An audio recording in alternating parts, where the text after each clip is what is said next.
to the channel, Ginger Ninja's Movie Reviews. I am the Ginger Ninja and these are my movie reviews. If you're new to my channel, thank you very much for tuning in, stopping by and checking it out. If you would, please do consider subscribing for future content, and if you haven't already, like my video and check out my previous videos. I'm sure you'll get a bit of a kick out of them. There's lots there. If you're a returning viewer, also thank you very much for your continued support. It truly is appreciated and it means the world to me. Each month I look at a different theme in this series. This month we're looking at vampires, so let's get straight into it and see what we've got.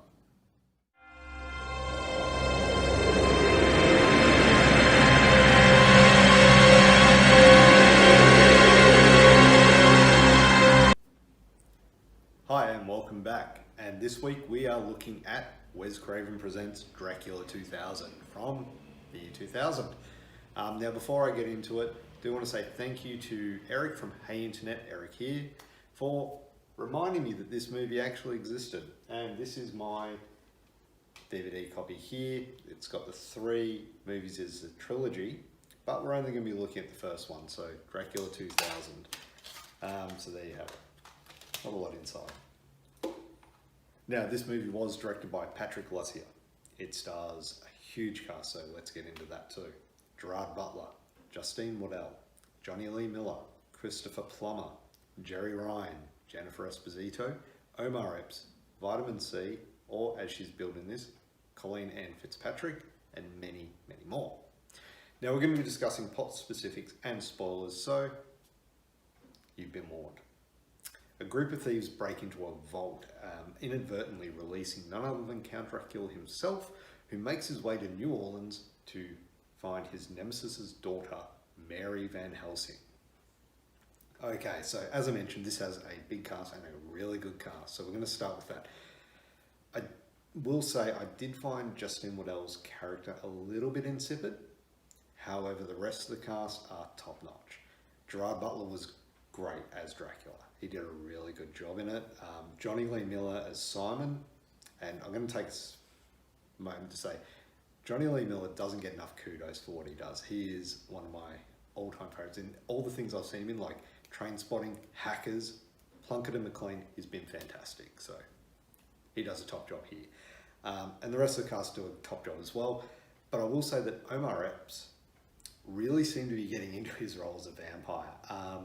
There's a scene where him and Johnny Lee Miller are fighting in a parking garage, and man, he's just full on, like he's into it. It's great.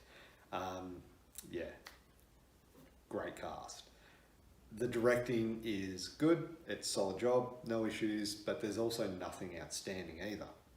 So it is what it is. It's a good job.